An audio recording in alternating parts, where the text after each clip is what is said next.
From Shenandoah, from Page County, from KMA land, this is KMA News Headlines.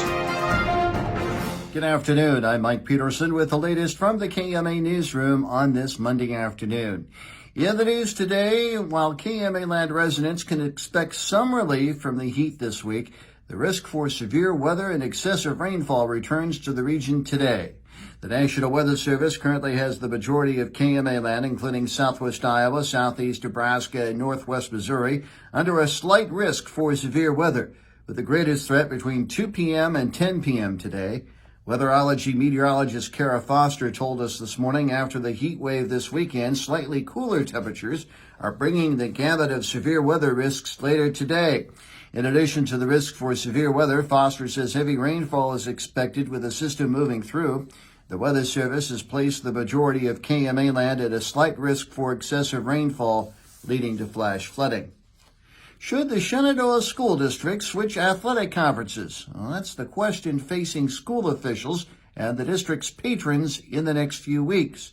Information was presented and questions raised at a public forum at the High School Commons Sunday afternoon on the proposed switch from the Hawkeye 10 to the Western Iowa Conference.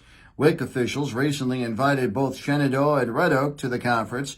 During the one-hour meeting, Shenandoah High Assistant Principal Activities Director John Weinrich addressed one of the main questions: why make the change? Weinrich presented information showing Shenandoah near the bottom of the conference in terms of beds or student enrollment. Out of the 11 Hawkeye 10 schools, Shenandoah is near the bottom, and the top 1, 2, 3, 4, 5, 6 have over 100 more kids, and that's 3 grades, so those beds are counted 9 through 11.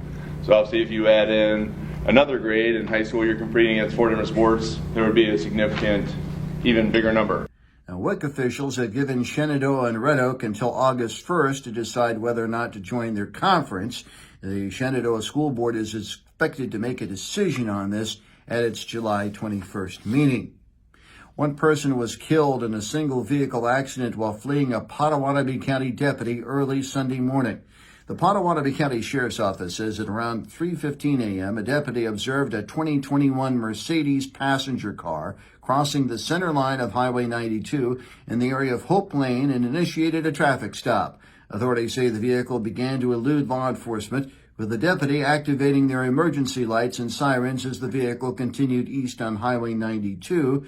The Sheriff's Office says the Mercedes left the roadway in the 31,000 block and entered the south ditch, with the impact causing severe damage to the vehicle. Authorities say deputies discovered the vehicle and one male occupant, 44-year-old David Hawkins of Omaha, who sustained serious injuries and began performing life-saving measures. Trainer Fire and Rescue arrived at the location and pronounced Hawkins dead at the scene. The Sheriff's Office says the cause of the accident remains under investigation. Shenandoah officials want to provide residents an option regarding water pipes. At its regular meeting Tuesday evening at 6 at City Hall, the Shenandoah City Council holds a public hearing on an amendment to the city's water service system ordinance. City Administrator A.J. Lyman tells KMA News the amendment would allow the installation of polyethylene tubing from the water main to the curb. And that's in addition to copper pipes already allowed. In addition to flexing abilities, Lyman says polyethylene pipes are cheaper. Also on the agenda, a report on the citywide cleanup days held in May and street closures in connection with KMA's 100th anniversary celebration during Shenfest in September. And Villisca officials are hoping to fill a city council vacancy. Recently, the Villisca City Council opted to appoint a successor to longtime councilmember Marcia Shepard, who died last month at the age of 79. Villisca City Clerk Katie Myers tells KMA News the city is now accepting applications for Shepard's successor at City Hall. Myers says the council is hoping to fill the vacancy next month. The appointee will serve the remainder of Shepard's term, which expires at the end of 2027. KMA on-track weather, 40% chance of showers and thunderstorms this afternoon, and some of those storms may produce heavy rainfall. Partly sunny, highs in the lower 90s. Tonight, showers, possibly a thunderstorm. Again, some storms could produce heavy rainfall. Those in the upper 60s. Precip chances 90%. More news at 5:05 and 6:05 this evening and online at KMAland.com. For KMA News, I'm Mike Peterson. So long, my friend.